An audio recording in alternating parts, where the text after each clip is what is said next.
dia sudah masuk di dalam kubur, barulah dia menyadari bahwa perintah Allah Subhanahu wa taala ini sangatlah bermanfaat. Hadirin Allah Subhanahu wa taala. Hadirin Allah Subhanahu wa taala. Makanya Nabi Allah Subhanahu wa taala ini mengutus seorang nabi untuk di permukaan bumi ini, bagaimana semuanya manusia ini selamat. Hadirin Allah Subhanahu wa taala. Allah Subhanahu wa taala telah menjamin kita, barang siapa yang menjaga sholat ini dengan sungguh-sungguh, tidak pernah melalaikan sholat, tidak pernah menanggung-nanggungkan sholat, maka Allah Subhanahu wa taala akan memberikan 5 jaminan kepada kita. Hadirin Allah Subhanahu wa taala. Yang pertama, Allah Subhanahu wa taala akan memberikan kita ini keberkahan rezeki. Ini janji Allah Subhanahu wa taala. Bukan janjinya Pak Bupati, bukan janjinya Pak Presiden, bukan janjinya manusia. Hadirin Allah Subhanahu wa taala, tapi ini janji Allah Subhanahu wa taala.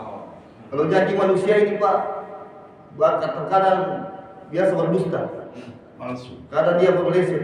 Tapi kalau janji Allah Subhanahu wa taala pasti dan pasti, tidak ada keraguan sedikit pun. Hadirin Allah Subhanahu wa taala. Hadirin Allah Subhanahu wa taala, itulah janji Allah yang pertama, orang yang menjaga sholat dengan sungguh-sungguh, dia akan diberikan keberkahan rezeki. Makanya Pak, orang yang menjaga sholat itu dia tidak akan pernah mati kelaparan. Hadirin Allah Subhanahu wa taala. Karena ini janji Allah, keberkahan rezeki. Walaupun dia kelihatannya dia miskin, makan seadanya, tapi ada keberkahan di dalamnya. Hadirin Allah Subhanahu wa taala. Yang kedua, janji Allah Subhanahu wa taala akan selamatkan kita dari siksa kubur. Hadirin Allah Subhanahu wa taala. Orang yang menjaga sholat dengan sungguh-sungguh ini, maka Allah Subhanahu wa taala akan selamatkan kita ini dari siksa kubur. Hadirin Allah Subhanahu wa taala. Di kubur ini Pak, sangatlah, inilah kata ulama, kubur adalah salah satu taman dari taman-taman surga dan salah satu dari jurang-jurang dari jurang neraka. Hadirin Allah. Berkata Sayyidina Utsman radhiyallahu anhu, ketika dia sholat ini, dia menghadap ke kanan, dia menangis. Karena kenapa? Hadirin Allah Subhanahu wa taala, karena ketika dia ditanyakan masalah kubur ini, maka Sayyidina Utsman radhiyallahu anhu ini dia tidak pernah tertawa. Hadirin, dia menangis. Karena kenapa? Kata Sayyidina Utsman ini, kubur adalah salah satu persinggahan. Apabila orang selamat dari kubur, maka selamatlah seterusnya. Apabila orang celaka di kubur, maka celakalah seterusnya. Hadirin Allah Subhanahu wa taala. Jangan sampai Pak ini kita menyesal di alam kubur. Hadirin Allah Subhanahu wa taala. Kenapa para sahabat dulu Pak ini 13 tahun dilatih iman?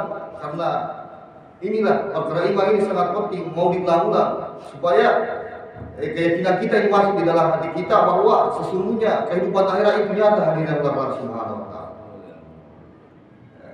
Hadirin Allah Subhanahu wa taala, bahkan Allah Subhanahu wa taala ini mengutus seekor ular Pak.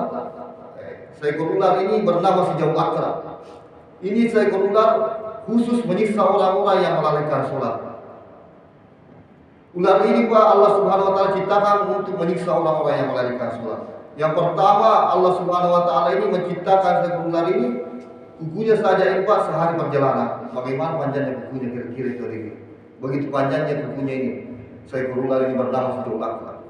Yang kedua, bola matanya ini bagaikan api yang menyala-nyala.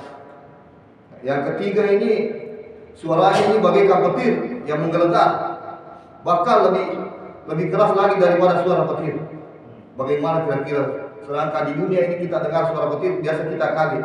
Apalagi nanti di dalam kubur ini kalau kita ketemu si Jaul Akra. Bahkan kata ulama ini bisanya saja ini ular, kalau dia meneteskan bisanya ini di dunia ini tidak ada tanaman yang tumbuh. Begitu tajamnya bisanya ini ular. Makanya Pak, kalau kita sering mengingat kubur ini, maka kita tidak akan berani meninggalkan sholat. Hadirin Allah Subhanahu wa taala, ini janji Allah Subhanahu wa taala, barang siapa yang menjaga sholat ini, maka diselamatkan dari siksa kubur. Bahkan sholat akan berkata kepada orang yang menjaganya, hai bulan, saatnya saya jaga engkau. Dulu waktu engkau di dunia, engkau rela tinggalkan semua aktivitasmu demi untuk menunaikan hak. Maka sholat giliran saya menjaga engkau di dalam kubur. Ini sholat akan berkata Pak di dalam kubur. Bahkan ada 5 pesan khusus baik kepada kita manusia. Wahai manusia, aku adalah tempat yang paling gelap. Aku adalah tempat yang paling gelap. Maka terangilah aku dengan sholat, perbanyak sholat malam. Ini pesan khusus, Pak. Maka perbanyaklah sholat malam, sholat tahajud, supaya nanti ada cahaya di dalam kubur. Yang kedua pesan kubur, aku adalah tempat yang paling sunyi. Aku adalah tempat yang paling sunyi, maka ramaikanlah aku dengan perbanyak baca Al-Quran. Ini pesan kubur, Pak. Hadirin yang mulia Allah Subhanahu wa taala. Yang ketiga pesan kubur ini, kubur berkata, aku adalah tempat yang paling sempit, maka luaskanlah aku dengan berbanyak silaturahmi. Yang keempat pesan kubur ini, aku adalah tempat yang tempatnya ular-ular, tempatnya kelajengki dan sebagainya, maka racunilah dia dengan banyak sedekah. Yang terakhir pesan kubur, aku adalah tempat pertanyaan mungkar dan nakir. Untuk menjawab semua pertanyaan itu, maka banyak-banyaklah ucapkan la ilaha illallah. Hadirin yang mulia